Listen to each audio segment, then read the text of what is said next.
Soy el Dr. Jiménez Acosta y el objetivo de este podcast es conversar con expertos en temas relacionados con la ciencia, la investigación y el deporte, para que nos sirvan de inspiración y de fuente de conocimiento.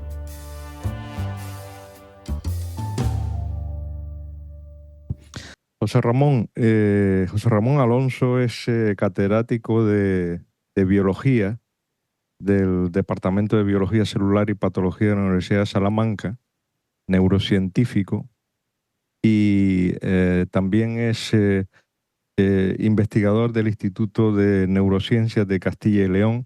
Es un honor estar compartiendo este podcast contigo porque tienes además una gran experiencia y un gran interés en divulgar ciencia. Y has escrito un montón de libros, por ejemplo, Sí, me gusta mucho. Libros, por ejemplo, sobre historia del cerebro, evolución. Has escrito sobre psicología, sobre el olfato, sobre el amor, que hablaremos también, autismo, etcétera, ¿no?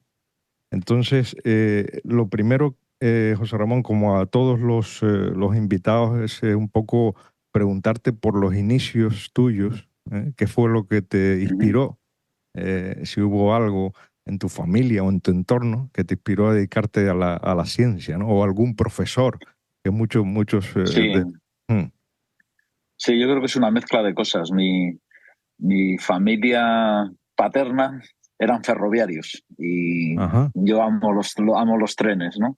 Ujú. Y la familia materna eran médicos de pueblo. Ajá. Y mi bisabuelo era médico de pueblo, mi abuelo era médico de pueblo, prácticamente 3 de mis 4 tíos eran médicos de pueblo y Ujú. entonces 3 de mis hermanos son médicos. O sea, hay una tradición familiar relacionada con la medicina. Pero yo siempre quise ser biólogo. Ajá. Y me veía más en ese trabajo un poco de estudiar. A mí estudiar me gusta, es algo que digo a los estudiantes, que es, que es algo que se puede disfrutar también, ¿no? Ver esta época que tenemos de avances constantes Ujú. y que hay muchas cosas que descubren o que se descubren nuevas prácticamente cada semana, ¿no? Ujú. Y luego eh, me gusta mucho la investigación también, ha sido un eje de mi vida. Y tuve la suerte de tener muy buenos profesores en secundaria. Ajá. Entonces ellos también reforzaron un poco ese interés y, y siempre yo digo a los alumnos que he sido feliz.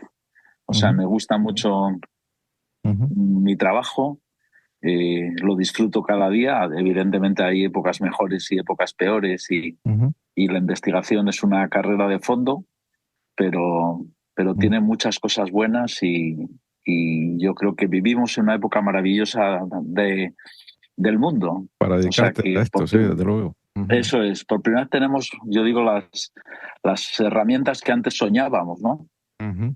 Entonces, como te digo, es una época de avances, de nuevos temas, de sorpresas, Ujú. yo digo, yo recuerdo todavía la primera vez que vi un correo electrónico, ¿no? Sí, O sí. la primera vez Sí, que hice una búsqueda por internet, o sea, sí, sí, sí, y sí. es algo que ha vivido nuestra generación, ¿no? Que Efectivamente. Sí, sí. hay un... Yo recuerdo también de cuando teníamos que ir al Index Médico a sacar Sí, sí, bibliografía, año por pues, año.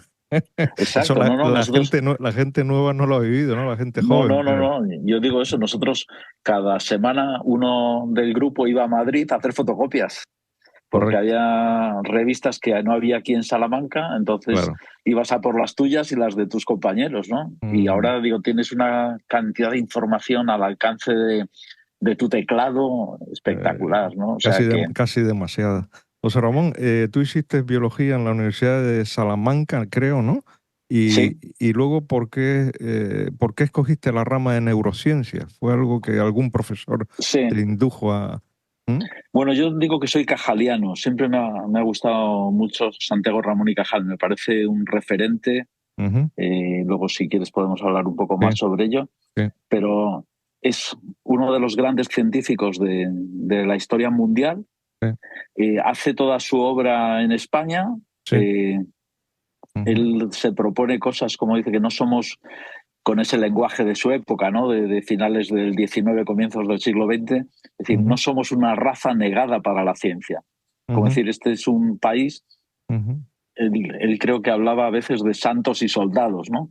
Sí. Que ha destacado por grandes santos y grandes soldados y conquistadores, ¿no? Pero Sí, parece que en el ámbito científico no efectivamente. estábamos, ¿no? Entonces,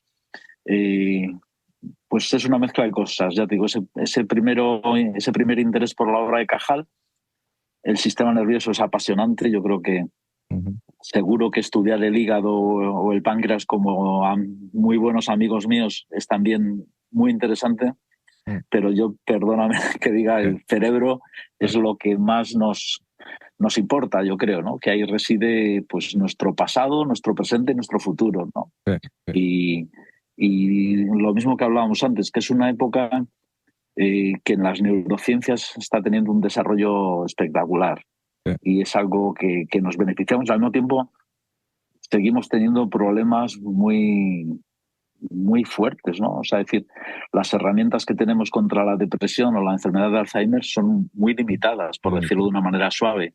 Sí. Entonces, digamos que queda mucha tarea todavía por delante. Si te parece, vamos a meternos un poco sobre el tema central, que es el cerebro humano, ¿no? Eh, He recogido de algún libro tuyo alguna cita que me sirve un poco como introducción, ¿no? Dices en uno de los libros que los circuitos sinápticos, los circuitos neurales que están determinados genéticamente son la base del sistema nervioso, ¿no? Uh -huh. Pero las experiencias de la vida, del día a día, pueden modificar las conexiones cerebrales, esto, lo que llamamos neuroplasticidad, ¿no? Entonces, lo primero que quería que nos definieras es qué son los circuitos neurales, eso que forma Sí, la base del cerebro. sí. Bueno, las neuronas solas no hacen nada. Hay una frase de Francis Crick, el descubridor de la estructura del ADN, que dice que una neurona es tonta, Ujú, pero es tonta de maneras muy interesantes. ujú, Entonces, para que las neuronas hagan algo, se conectan entre sí. Y ujú, ese es el punto clave. Forman circuitos, igual que vemos en un aparato electrónico o en un televisor, o sea, es decir, cómo una pieza contacta con otra pieza ujú, y, y esos cables, esas conexiones, esos contactos son los que permiten la función cerebral. ujú, Entonces, esos circuitos, como recoge esa frase que has mencionado, eh, están determinados genéticamente. Tú son neuronas que se colocan en una zona determinada, que emiten sus expansiones hacia zonas determinadas, pero luego afecta mucho la experiencia. ujú, Si un circuito se utiliza, se refuerza. Si un ujú, circuito no se utiliza, muchas veces sus elementos rompen esas conexiones o se las comen, de hecho, ujú, desaparecen. ujú. Entonces, por eso es tan importante, y yo digo, lo hacemos con nuestros niños sin darnos cuenta, ¿no? De someterlos a experiencias, a ambientes enriquecidos, se dice en el ámbito del laboratorio, a Ujú. estímulos. Ajá. Y por eso a un bebé le ponemos juguetes que suenan, que tienen colores vivos, que se mueven, Ujú, porque sin saber de neurociencia ujú. estamos haciendo lo que el cerebro pide, que es estimular ese cerebro en desarrollo. Los circuitos neurales, ¿cómo se visualizan en el laboratorio? Es decir, ¿cómo se descubre un determinado Sí, circuito neural? hay distintas formas. Entonces, yo soy del ámbito que llamamos de la morfología, o sea, de la estructura. Y nosotros, por ejemplo, tenemos trazadores, que son una molécula que la inyectas y se mueve a lo largo de ese circuito.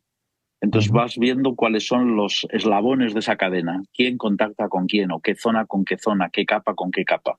ujú, Otro ámbito son los fisiólogos. ujú, Entonces, por ejemplo, estimulan una zona y buscan dónde registran la señal que han estimulado, o sea, hacia dónde llega, cuáles son los caminos por los que se mueve. ujú, Otra ya se usa menos, pero hubo un tiempo que lo que se hacían eran lesiones. Si tú tienes una lesión en una zona determinada, ¿a dónde llega esa degeneración, ese daño? ¿Hasta dónde lo puedes llegar? Entonces, eh, ahora también tenemos técnicas de neuroimagen, que es ver el cerebro vivo, funcionando, sin causar ningún daño. Entonces tú puedes poner una tarea, imagínate que es ver imágenes. Y entonces ves qué zonas se estimulan en ese cerebro, qué zonas se activan, cuáles son las que... Entonces vas a ver que todo lo que es el cerebro visual se va a estimular. Pero luego eso lo puedes ir cada vez, dices, bueno, y si las imágenes son, vamos a decir, positivas, de niños jugando, se estimulan las mismas zonas que si tú ves imágenes de estas terribles que estamos viendo todos los días, de tragedias y de bombardeos y de niños heridos. Entonces, vamos entendiendo un poco lo que te digo, qué zona contacta con qué zona. Y la idea es comprender cómo funciona el cerebro. O sea, es decir, cómo recoge información, cómo la procesa y cómo produce una respuesta, ¿no? ¿Y qué tan complejo es? Es decir, que me llama la curiosidad, o sea, ¿cuántos circuitos neuronales se conocen y cuántos puede haber? O sea, es... Sí, es muy difícil como imaginarás, pero para que nos hagamos una idea, hay 86.000 millones de neuronas en un cerebro adulto como el nuestro. Un niño tiene más, es curioso, tiene 200.000 millones, tiene casi el triple, un niño pequeño. Y vamos a ver, una de las dificultades es que el mismo eslabón, la misma neurona, puede formar parte de distintos circuitos. Entonces, no es que digas, cada 20 neuronas forman un circuito. Hay neuronas que son circuitos muy pequeños, de 3 neuronas, y otros que son de miles. Así, ¿eh? Sí, sí, sí. Y entonces hay algunos que activan zonas muy delimitadas y otros que activan grandes regiones cerebrales. Entonces, cada vez lo vamos desentrañando más, hay mejores mapas, hay lo que llamamos cartografías del cerebro, pero es o sea, la pregunta, no sabemos cuántos circuitos hay, por lo que te digo, porque hay, sí que podemos contar las neuronas, aunque es un descubrimiento muy reciente, que es curioso, pero no sabemos decir, y además lo que te digo, son circuitos que están en constante cambio. Con lo cual hay circuitos que si ahora hemos empezado a hablar tú y yo o uno de los oyentes que nos esté escuchando, su cerebro ha formado nuevas conexiones. Ha formado nuevos circuitos. Perdona, sí. Los circuitos son equivalentes en todas las personas en el sentido se encuentran anatómicamente en la misma región del cerebro para tal cosa. Digámosla a nivel amplio, sí. O sea, el circuito visual de cualquiera de nosotros es parecido. Pero luego la propia experiencia afecta a esa persona. Si esa persona, imagínate, que nace con un circuito igual, circuito visual, por seguir el mismo ejemplo, que el tuyo y el mío. Pero si se queda ciego en un accidente, los circuitos se van a reorganizar. Va a tener una serie de zonas que ya no recibe información de los ojos, pero entonces va a necesitar más la información, por ejemplo, auditiva o del tacto o del olfato. Entonces, los circuitos entonces, lo que te quiero decir es decir, a nivel general, son bastante similares en todas las personas, por eso incluso son bastante similares en otras especies. Pero si entras en detalle ya encuentras muchas diferencias de una persona a otra y en función de su experiencia. Pongo un ejemplo y lo se entiende mejor. Las personas que memorizan cosas tienen mejor memoria. Si tú ejercitas la memoria, mejora. Y eso nos pasa prácticamente con cualquier función cerebral. Si tú practicas algo, dices tocar un instrumento o aprender a conducir o lo que sea, cada vez lo haces con más rapidez, con más exactitud y también con más flexibilidad. O sea, puedes modificar cosas sobre la marcha. En cambio, si no lo practicas, lo que digo, esa zona se va apagando y puede llegar incluso a desaparecer. A nivel de laboratorio con animales de experimentación, ¿es posible modificar los circuitos neuronales? Es decir, introducir electrodos o lo que sea que sean capaces de modificar la respuesta de un ratón, por ejemplo. Es mucho más fácil. Depende de la vida que le pongas a ese ratón. Entonces, te pongo un ejemplo muy claro. Nosotros distinguimos entre ambientes enriquecidos y ambientes empobrecidos. Mm. Entonces, un ambiente enriquecido es que ese ratón vive en una jaula muy grande con otros ratones, con juguetes, con ruedas, con un tubo de papel higiénico para que pase por dentro. Y un Ujú. ambiente empobrecido es un ratón que vive solo, donde tiene comida y agua, pero no tiene ningún estímulo más. Mm. Los circuitos cerebrales no tienen nada que ver uno y el otro. Así es. Entonces, cambia, te digo, sin necesidad de tocar, por así decirlo, el cerebro, basta con cambiar el ambiente Qué barbaridad. y basta con cambiar esos estímulos a los que está sometido. Ujú. O sea que es una respuesta rápida. O sea, Sí, sí, ajá, sí, hay cosas lo que te decía antes, o sea, desde que alguien esté oyendo este podcast, su cerebro ha cambiado, pero hay que decir que ha cambiado para mejor. ajá. O sea, porque está recibiendo información que alguna conocerá, pero otra quizá no. Está recibiendo cosas que le hacen pensar y estamos estimulando ese cerebro que está respondiendo, generando nuevas conexiones. Ujú. Una pregunta, hasta hace poco, vamos, yo era de la impresión de que el cerebro era básicamente una máquina que lo único que hacía era responder a estímulos, ¿no? Y ahora se habla de la función del cerebro más como como un órgano de predicción. Es decir, Sí, ¿cómo explicarías esto es algo que la evolución, digamos, nos ha hecho que el cerebro se comporte de esa manera para predecir el futuro, para predecir nuestras acciones, que en realidad es para aumentar la supervivencia? eso es. Lo has dicho perfecto, porque era la respuesta que te iba a dar. Nuestro cerebro es una herramienta para sobrevivir y entonces guarda cosas de lo que ha experimentado, no porque le interese el pasado ya sucedió.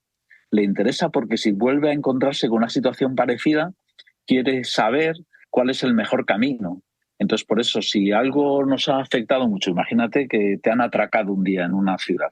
Ujú. Tú cuando pasas por ese sitio, eh, tienes una respuesta. El cerebro te está avisando de que ahí te sucedió algo peligroso entonces te está preparando para que tú puedas sobrevivir.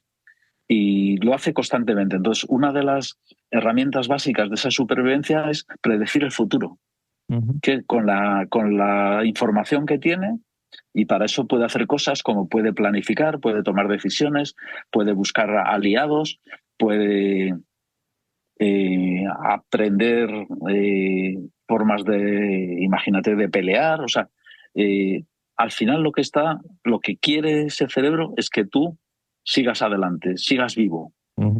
Ujú. Ujú. En algunos casos son respuestas muy automáticas, por ejemplo, los reflejos, ¿no? Tú pones la mano en el fuego, la retiras sin pensar en que eso quema. No, no, la retiras, eso es lo primero. Y Ujú. eso es un circuito que Ujú. tiene muy pocas neuronas, de los que decíamos antes. Ujú. Pero si tú quieres hacer algo complejo con información de tu pasado, de gente que has conocido, de cómo fue aquella experiencia, entonces usas muchas neuronas, relacionas mucha información fragmentaria para formar una idea lo más completa, lo más rica posible.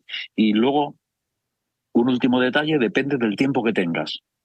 Si tu cerebro tiene mucho tiempo, imagínate que dices, ¿qué carrera quieres estudiar? Es algo que tienes años o meses para decidirlo. Sí. Valoras información, preferencias, lo que te cuenta gente que respeta su opinión, Ujú. pero hay veces que no tienes ese tiempo, que tú tienes que tomar una decisión muy rápida.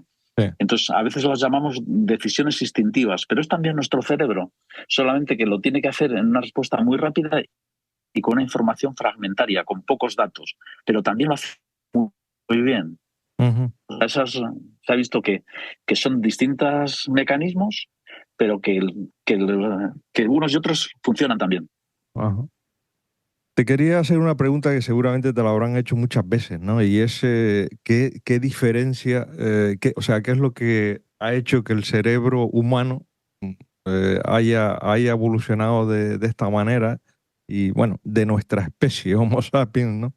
En comparación con otras especies similares como el Neandertal, que vivió 400.000 años en la Tierra y llegaron básicamente igual igual a tallar una piedra, pero no mucho más. Y ya no digamos de los primates, hermanos nuestros, ¿no? Que Sí. llevan millones de años. O sea, ¿qué ha habido, si se sabe, y esto es un poco entra dentro de la especulación, pero ¿qué crees tú que ha pasado en nuestro cerebro? Si ha habido alguna Sí. mutación genética o lo que fuera de desarrollo. Sí. Eh, Me gusta mucho el tema que planteas, Paco.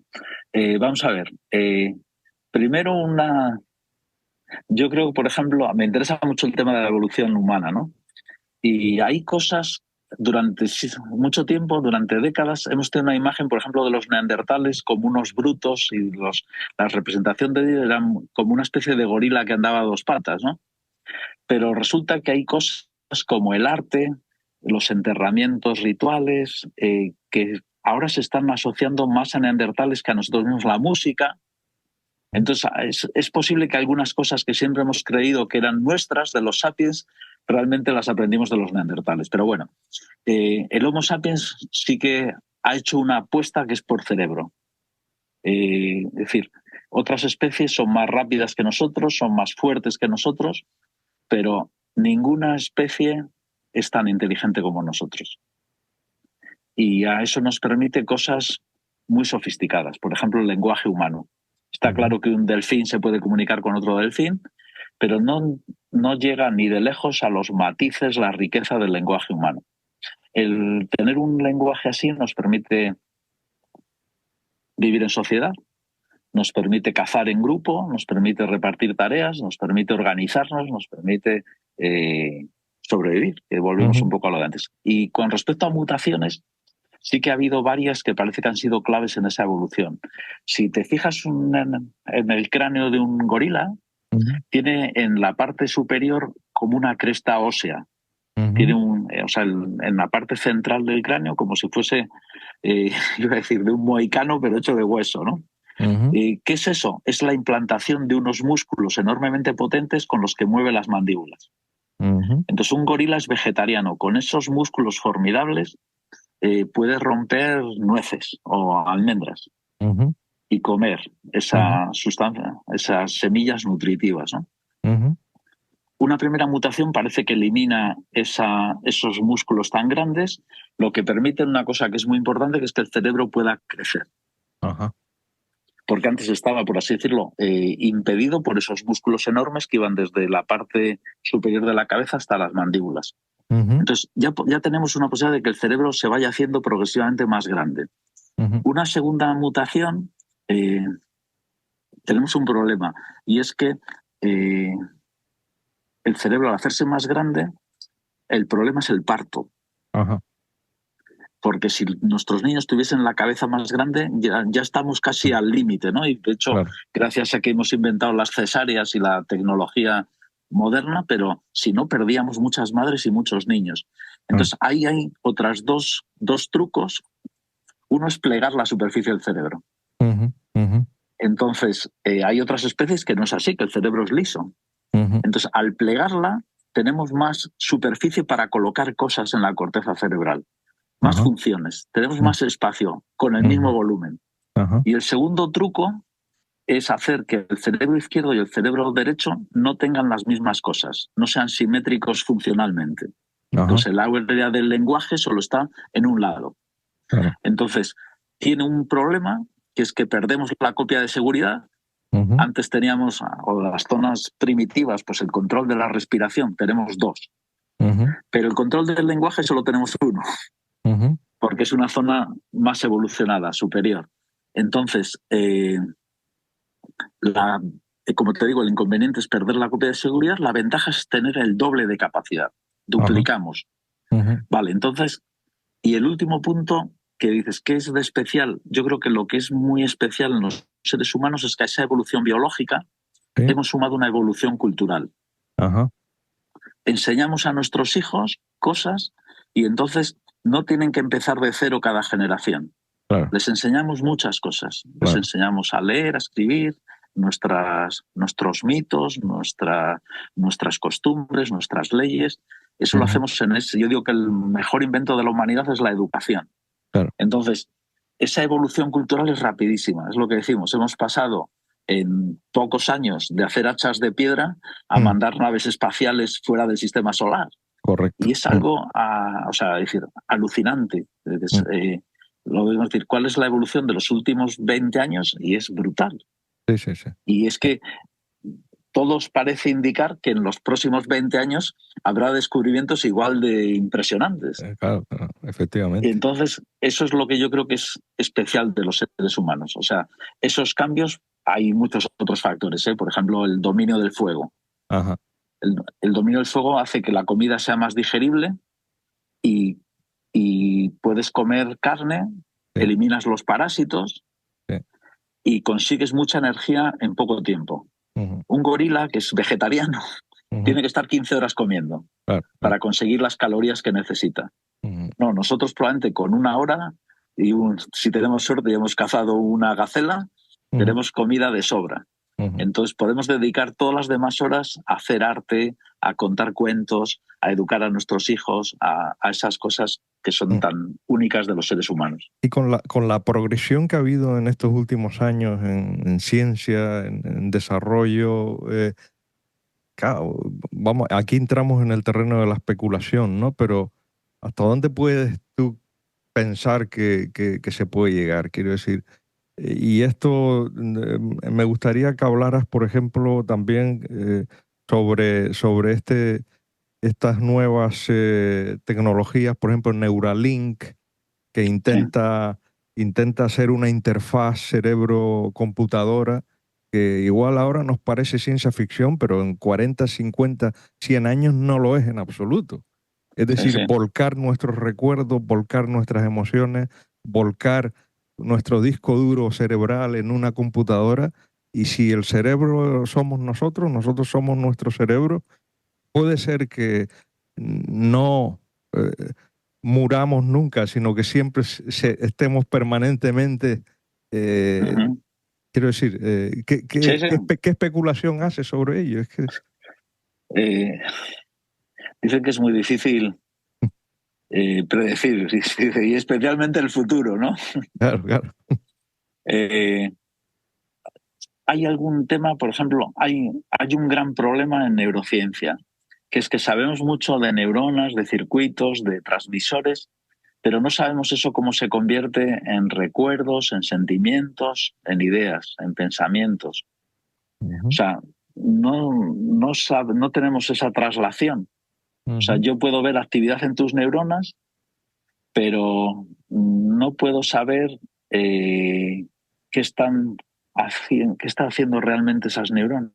mm, O sea, hay algunas veces, si ahora te pongo un ejemplo, si yo te enseño fotos de un iglú, de un castillo, de un caserío, y yo mido tu actividad cerebral, sabiendo puedo saber de esas 5 fotos que te he enseñado antes, cuál es la que estás viendo.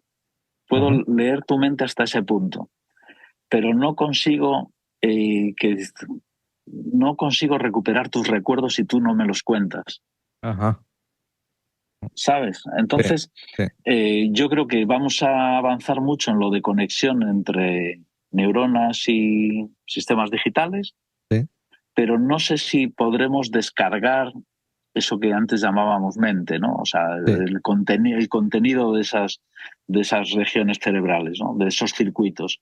O ajá, sea, no sé si llegaremos a ese punto, pero no me atrevo a decir ni que sí ni que no, porque nadie, hay muchas cosas. Yo digo, a mí hay una película no sé, que me gusta mucho que es Blade Runner.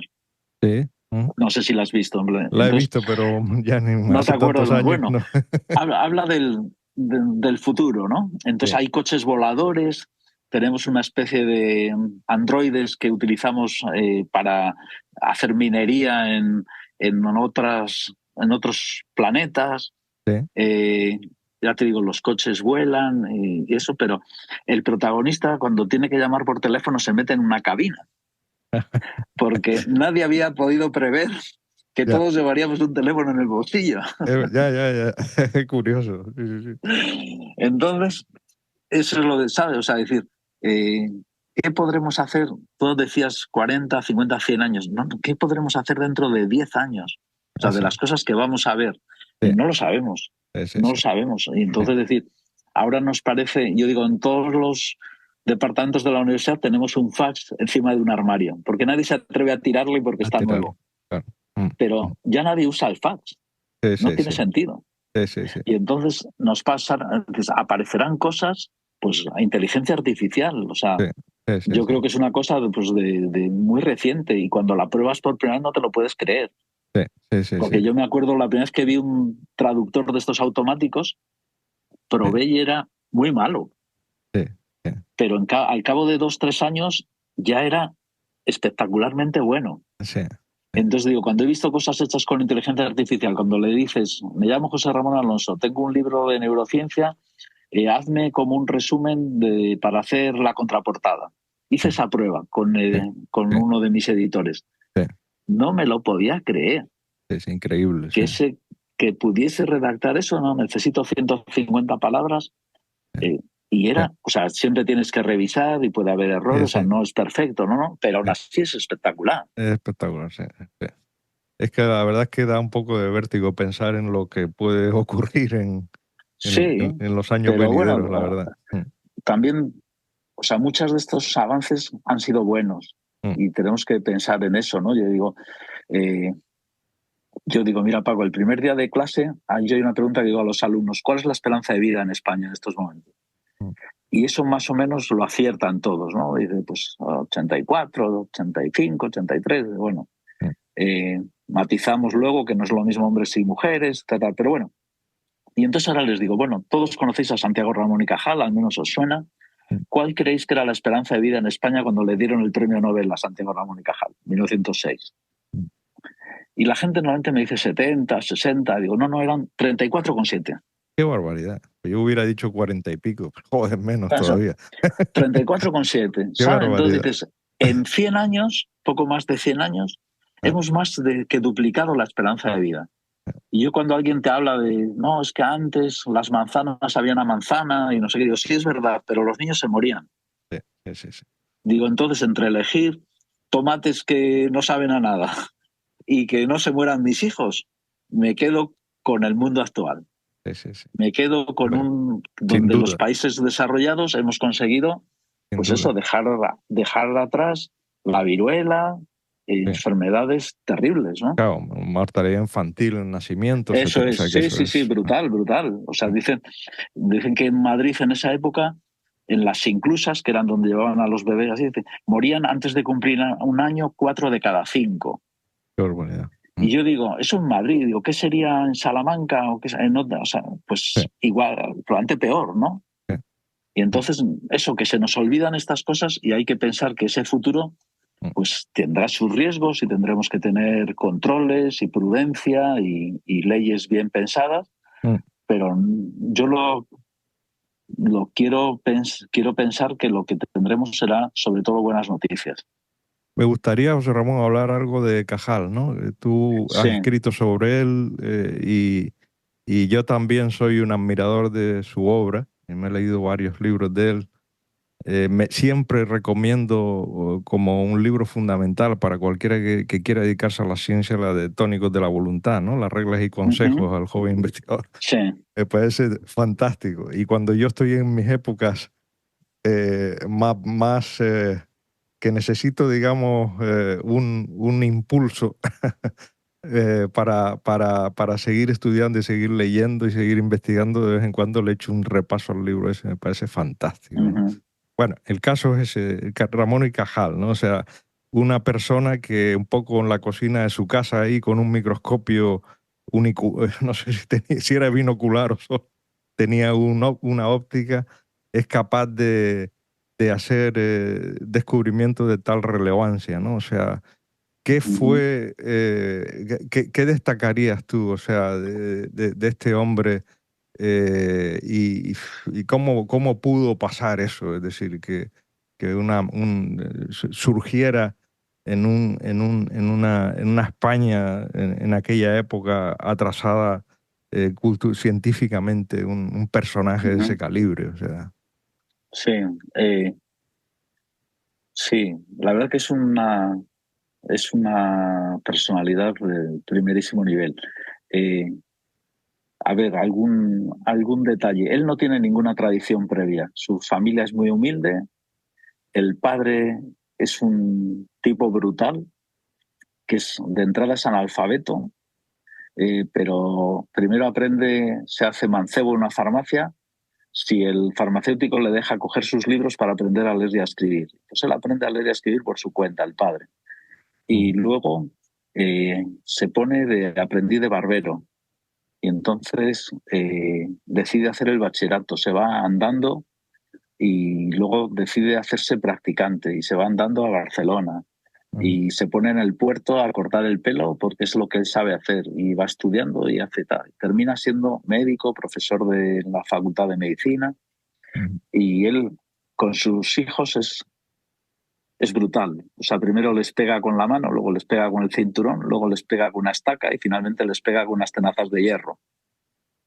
Y Cajal tiene un hermano que yo digo que es desconocido, pero es muy interesante. El hermano cree que ha suspendido una asignatura de bachillerato y tiene tal pánico a su padre que cruza los Pirineos andando, llega a Burdeos y se pone de polizón en un barco que se va a América Latina, a Qué Uruguay. barbaridad.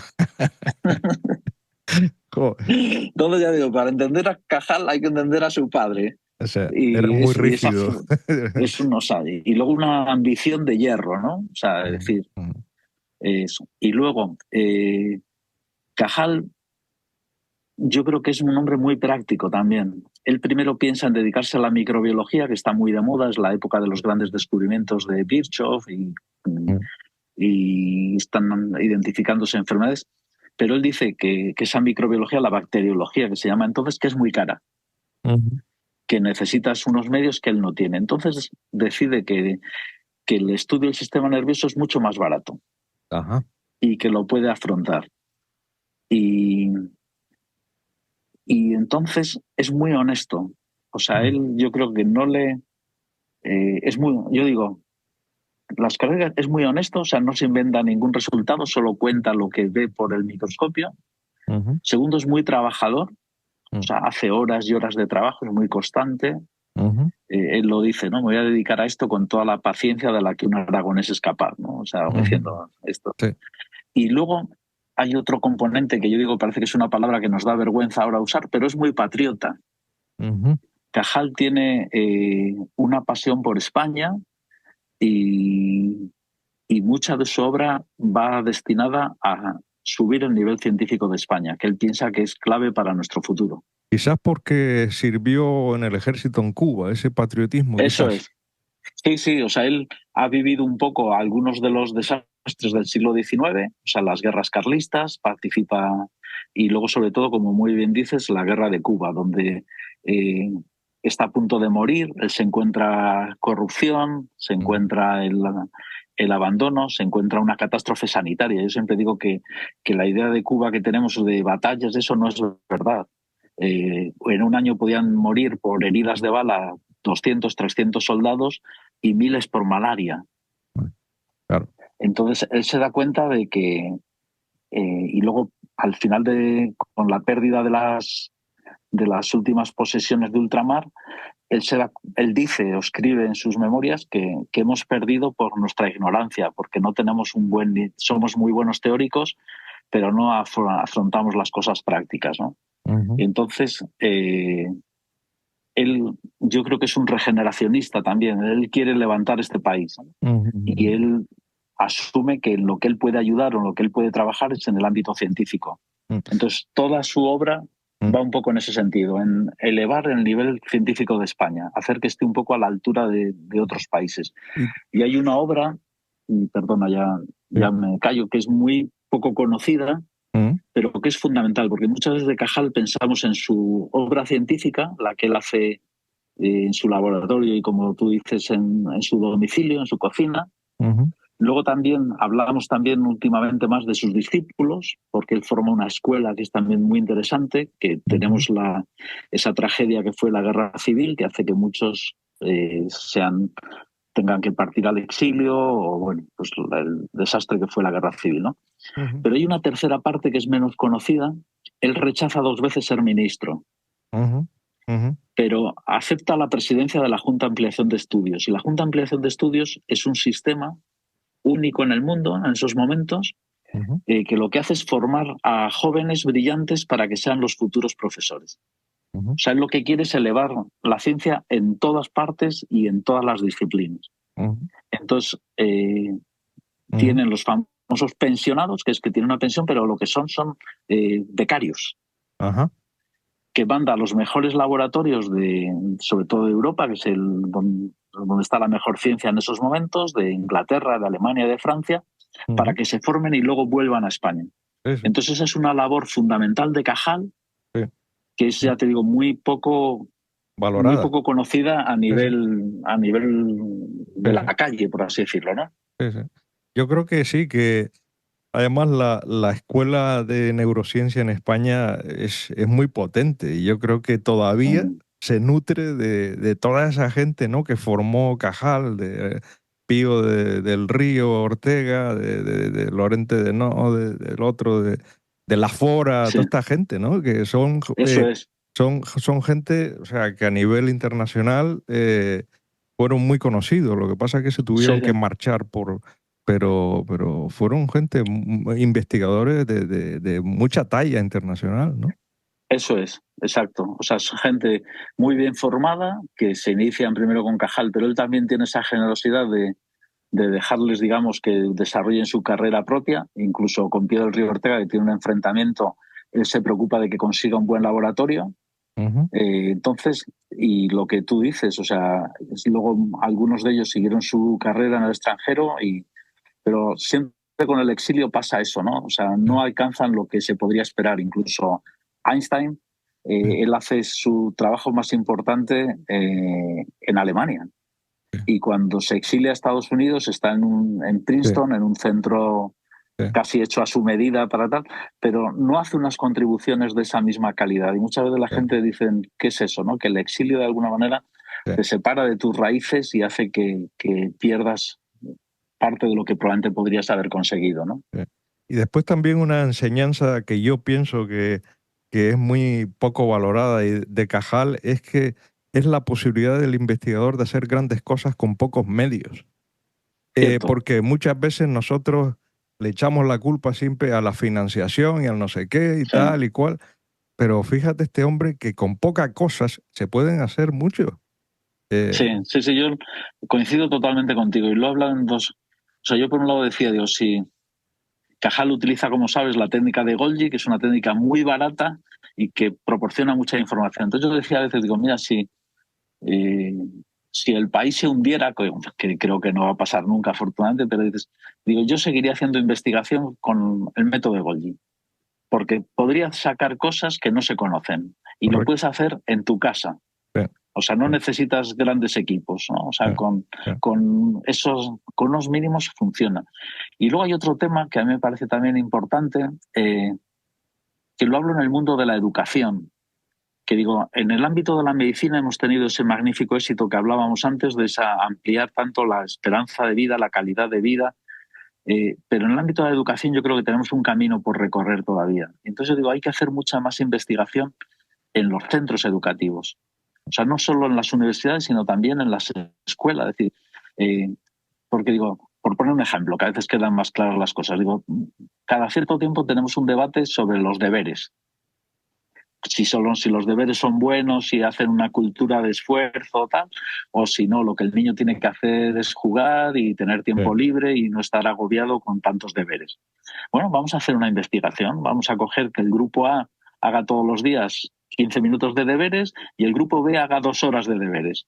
Y luego hacemos una evaluación sin saber, anónima, para ver cuáles son los resultados. Entonces podremos hablar de deberes sí o deberes no, o cuánto de deberes, mm, pero con datos, con sí, evidencias, con investigación. Y yo creo sí, que eso es algo, lo que decimos, que no necesitas más que lo que tienes, sí, que nos puede dar información valiosa, porque hay muchos temas, mm, cuando hablas de temas educativos, dices, digo, los datos que tengo son de Estados Unidos y yo trabajo en Estados Unidos y hay cosas que son similares a las de aquí, pero hay muchas otras que no. mm, Entonces yo no estoy seguro de que esto que os estoy contando sea directamente aplicable a la realidad española. ujú, Y entonces necesitamos, como tú muy bien dices, o sea, una investigación, que no requiere, yo lo digo en broma, pero todo el mundo me entiende, digo, no requiere la NASA. Sí, La NASA es muy cara, sí, pero además de mandar naves al espacio, necesitamos hacer cosas baratas que sí, son muy importantes, que sí, sí, necesitamos esos datos, ¿no? sí, sí, totalmente de acuerdo. José Ramón, quería que me dijeras un poco sobre tus momentos eureka, ¿no? Severo Ochoa definió él tiene una frase, ¿no? Dijo que la emoción del no hay mayor emoción que la emoción del descubrimiento, ¿no? Sí, Que cuando esa sensación de que cuando descubres algo te das cuenta de que has visto una preparación y de repente quedas sorprendido. O sea, todo investigador tiene en su cabeza esos momentos de máxima emoción, ¿no? ¿Cuáles han sido sí. tus momentos eureka? Sí que los he tenido, pero yo digo, me estás comparando con los grandes de la ciencia, ¿no? Con premios Nobel. O sea, No, no, no, yo creo que no. Cualquier investigador, yo pienso sí, que la mayoría, que sí, igual hay gente que no ha tenido tanta suerte, pero todos tienen siempre esos momentos de máxima emoción con sí. algo, ¿no? Yo recuerdo decir, porque yo me he dedicado en mi investigación a las neuronas y a cambios en las neuronas. Entonces, de repente haces una técnica y empiezas a estudiar un cerebro y no sabes lo que vas a encontrar. Ujú, Entonces, hay un momento que es cuando tú estás al microscopio y ves algo y dices, esto no lo ha visto nunca nadie en la historia de la humanidad, soy yo el primero. correcto. Mm, Y, y puede ser lo que te digo, es decir, no es para ganar el premio Nobel, pero es tuyo, lo has hecho tú. Y ujú, entonces yo sí que tengo esa sensación de esos minutos de placer, de ujú, silencio, de verlo al microscopio, ¿no? Y luego ya rápidamente ir corriendo a tus compañeros a llamarles, ven a ver esto que te va a encantar, ¿no? ujú, O sea, sí que hay esa mezcla, pero sí que el descubrimiento es eso, de repente, y digo, es mover 1 centímetro las fronteras de la ciencia, ¿no? No es un salto ya, pero dices, este centímetro no existía antes. sí, sí, Lo he hecho yo con mi trabajo, sí, modesto, pero honesto también, ¿no? Y ujú, dices, y luego también hay un tema que es muy importante, que es la persona joven que tienes al lado, ¿no? ujú, Que siempre dices, parte de tu ilusión es que aprenda, de que te supere, ujú, y yo digo, dices, bueno, yo siempre digo, yo no voy a ganar, lo tengo asumido desde hace décadas o mucho tiempo, no sé si el premio Nobel, pero no renuncio a que alguno de mis discípulos o de los discípulos de mis discípulos lo consigan, porque están muy bien preparados, porque son muy brillantes. ajá, ajá, Entonces, Cajal decía que para que haya una cima, una gran cima, tiene que haber una cordillera. O sea, que ujú, no podemos pensar que de una planicie de repente surja ahí, y es lo claro. que nos pasa en España a veces, que creemos, y no, para que surjan premios Nobel tenemos que tener un tejido de muchos investigadores haciendo un buen trabajo con buenos medios, que sean competitivos, que estén a la altura de lo que hay en otros países, ni Ujú, más ni menos. ujú, Y no pensar eso como que yo creo que tenemos a veces la idea del deporte, porque en el deporte nos ha ido muy bien con gente que surgía de una forma inesperada, ¿no? O sea, ujú, de repente claro. tienes a un Severiano gran Ballesteros, deportista, eso, exacto, exacto, el Severiano típico. Ballesteros o Manuel Orantes o tal, y de Eh, repente alguien juega muy bien al tenis o al golf y ha sido un Caddy, ¿no? mm, claro, Pero claro. eso, lo normal es que los buenos jugadores surjan donde hay miles de jugadores. Bueno, correcto. Y eso enlaza con la siguiente reflexión que quiero que hagas. Tú has sido rector de la Universidad de Salamanca, ¿no? Sí. Entonces me Ujú. gustaría que un poco reflexionaras sobre cómo mejorar la investigación en España, es decir, qué defectos hay. Siempre se habla de falta de financiación, de que si la carrera del investigador se consigue una estabilidad muy tardía, en fin. Sí. Y no estamos realmente a la altura todavía de países anglosajones o de Centro Europa, aunque talento en España nos falta, ¿no? Porque Sí. lo ves en laboratorios internacionales donde el investigador español está muy valorado y se encuentran investigadores españoles por todo el mundo, ¿no? Pero ¿qué es lo que Ujú. falta en España realmente para estar al nivel de esas potencias en otros Sí. países? Mm, Eh, La pregunta es compleja, ¿eh? No tiene una respuesta sencilla, pero algunas pinceladas. Necesitamos más tiempo en las cosas. O sea, aquí es muy difícil planificar. Yo sé que tengo dinero en estos momentos, pero no tengo ninguna tranquilidad de que voy a tener dinero dentro de 3 años. Entonces, es muy posible que aquí sea muy arriesgado meterte en una investigación que te va a llevar 10 años, porque no sabes si la vas a poder mantener o se te va a derrumbar a mitad de ese camino. Mm. Entonces, la necesidad de planificar es un tema. Otro segundo tema, que todos hemos mejorado muchísimo, y eso, de financiación se ha mejorado sin ninguna duda, y las oportunidades para los jóvenes están ahí también. Eh, yo creo también, por ejemplo, fallamos en trasladar la investigación al mercado. Ujú. O sea, en otros sitios es mucho más claro. O sea, es Claro. decir, el número de patentes en explotación, porque a veces hacemos patentes por tener en el currículum, en el apartado de patentes, tener cosas, pero dices, necesitamos que... Cultura, digamos. Yo creo que eso Sí, igual es educativo, de que no estamos, los americanos eso lo tienen imbuidos de eso es. pequeño, ¿no? Sí, El sí, ser sí, emprendedor. sin duda. Eso es otro aspecto clarísimo. Luego, otro aspecto que mencionaría, es decir, aquí estamos muy compartimentalizados. Yo soy de biología celular y he sido siempre de biología celular y trabajo con gente que es de biología celular, pero un americano de repente se dedica a eso, ahora hace fisiología, ahora hace farmacología, ahora se pone de moda la biotecnología y hace biotecnología.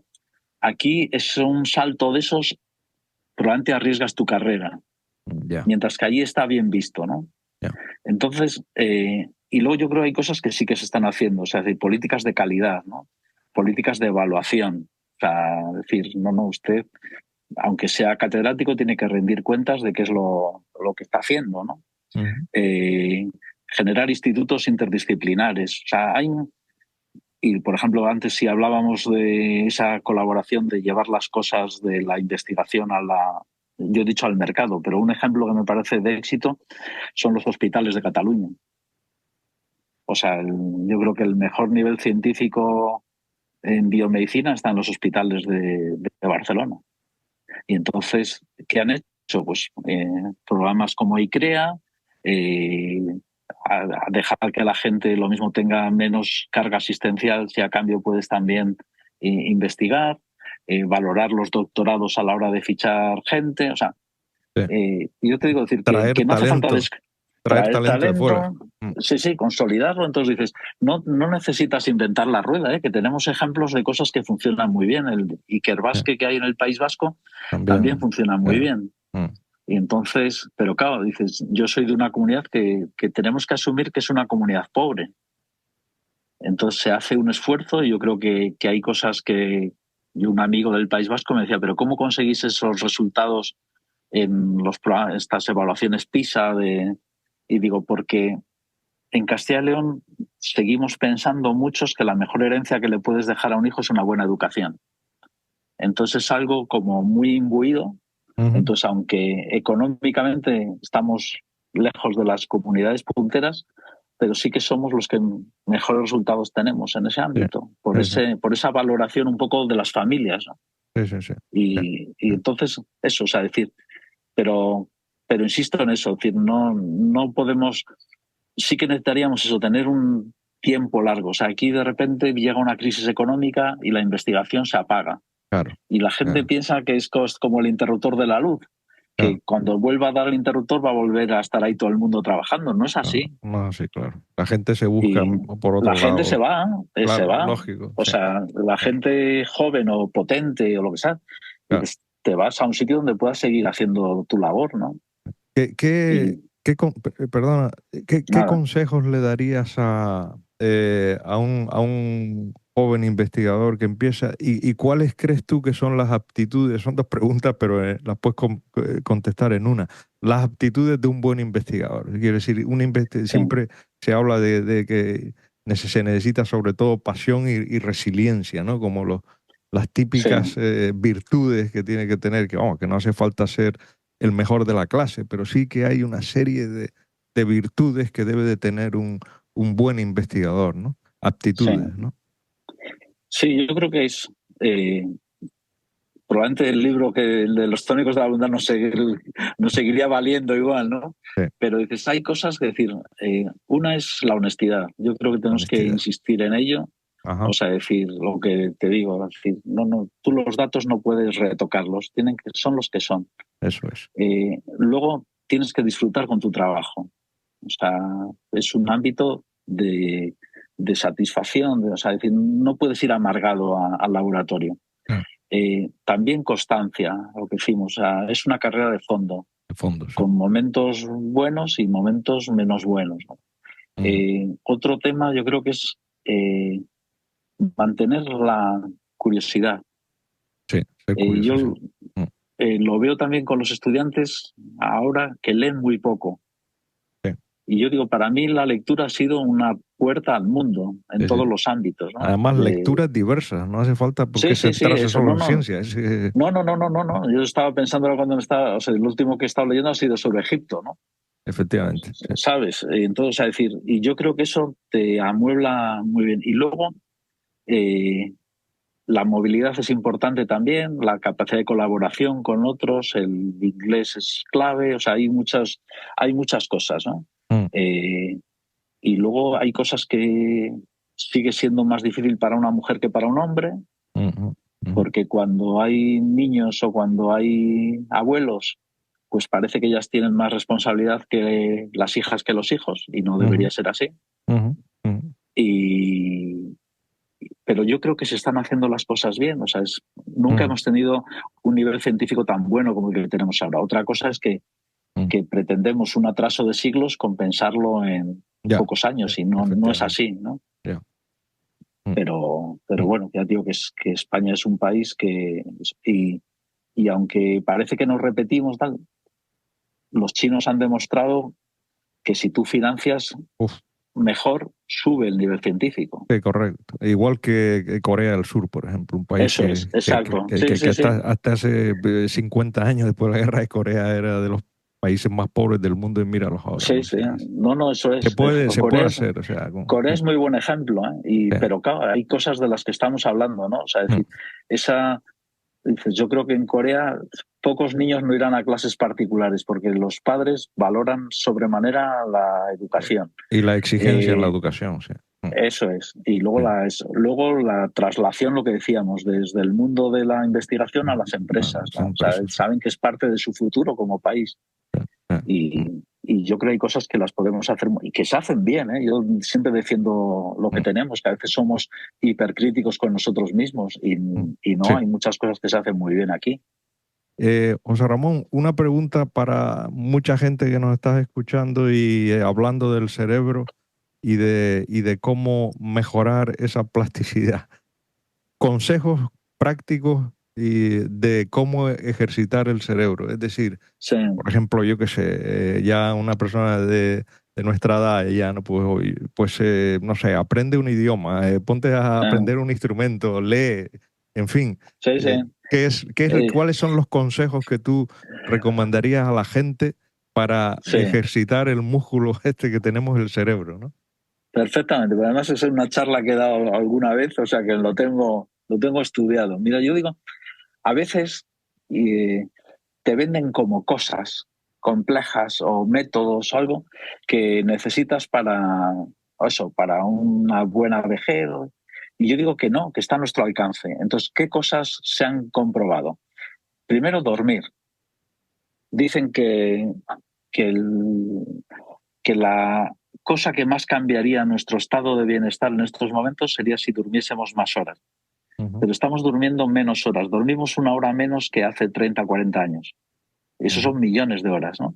ujú. Entonces, sé que hay gente que ya quisiera yo dormir más o tal, pero en general que cuidemos el sueño, hay una higiene del sueño, de irse a la misma hora a la cama, de Ujú, no estar con cenas pesadas, de hacer un eso. O sea, ese es un tema clave. ujú, Segundo, comida sana, ujú, ¿vale? Pues no comer en exceso, eso. Entonces, ujú, siguiente, todo tipo de drogas, alcohol, tabaco, drogas ujú, más ilegales, ujú, es decir, todo eso genera un daño cerebral.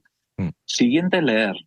leer. Leer es un ejercicio que te transforma en otra, te lleva a otras épocas, te solidarizas con otros personajes. Viajar.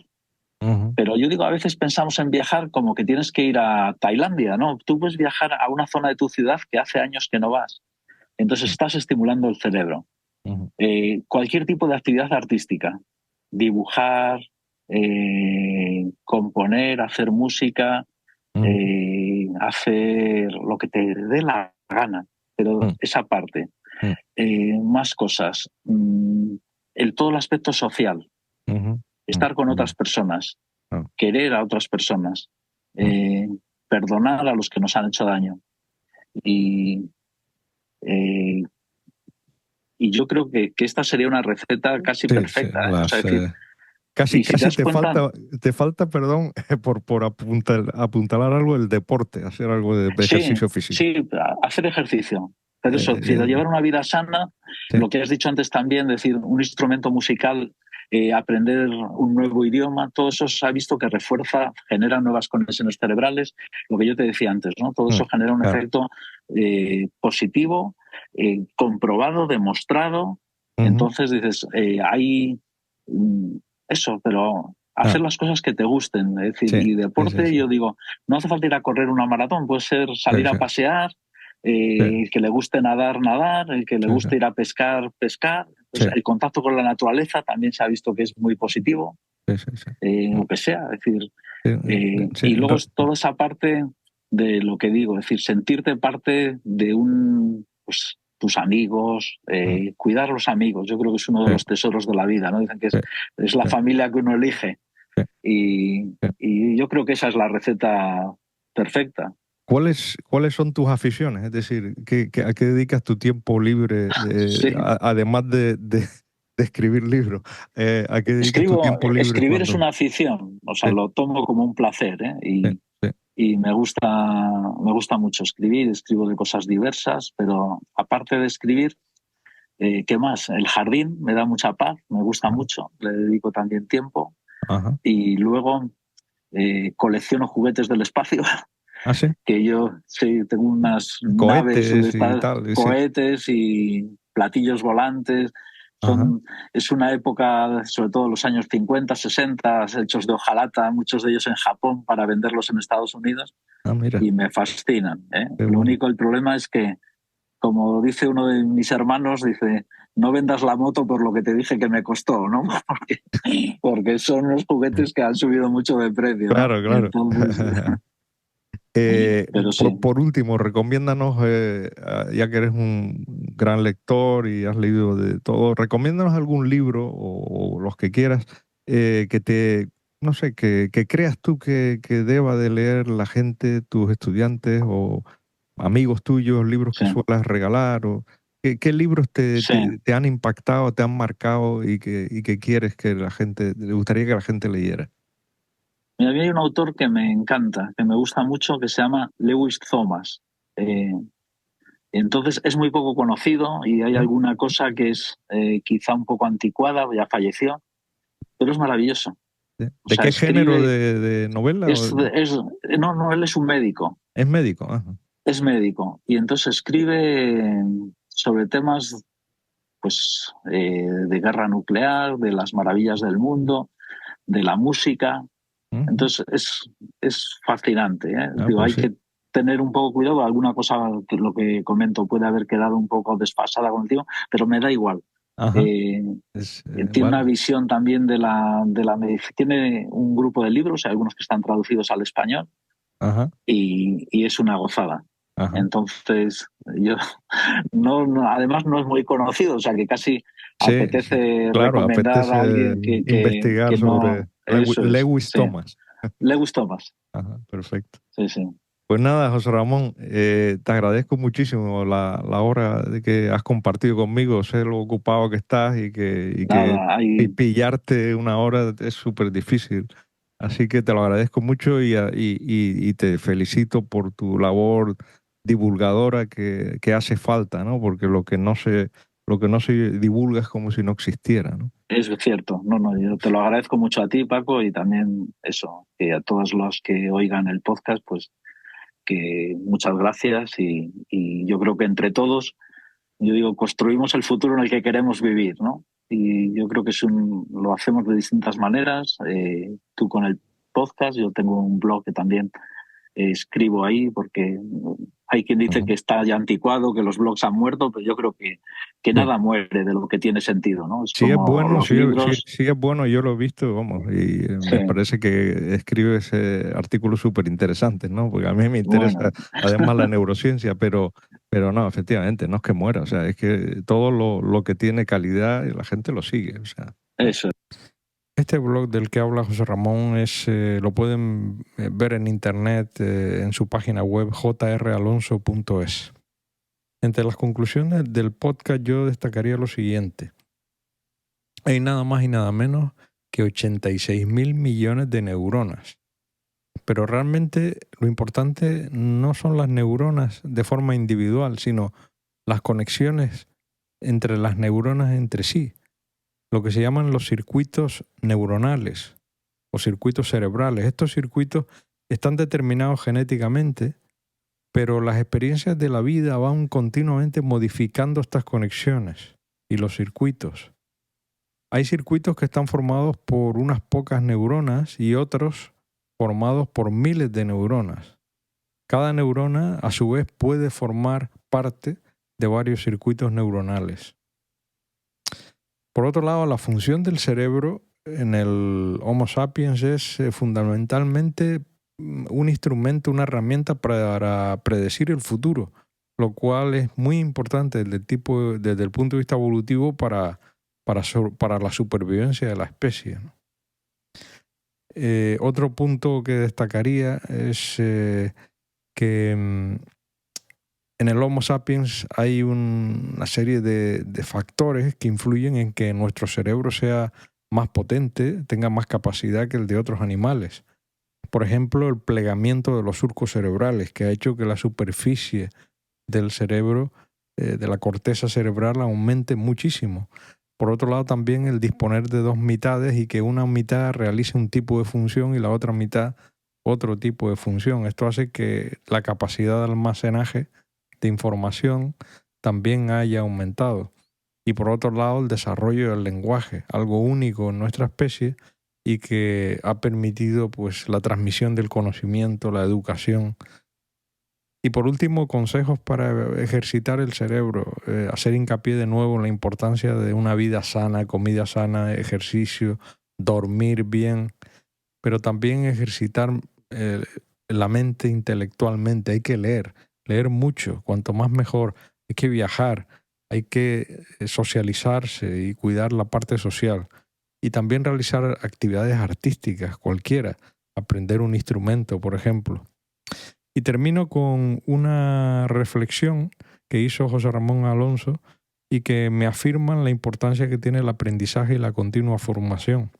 José Ramón dijo que todos aquellos que hayáis escuchado este podcast, vuestras conexiones cerebrales han cambiado, pero han cambiado a mejor, porque has aprendido cosas nuevas y has ejercitado tu cerebro y esto te ha estimulado a pensar. Así que espero que les haya gustado este podcast y nada más, adiós a todos y espero de nuevo estar con ustedes en un nuevo episodio de Aprendiendo del Experto.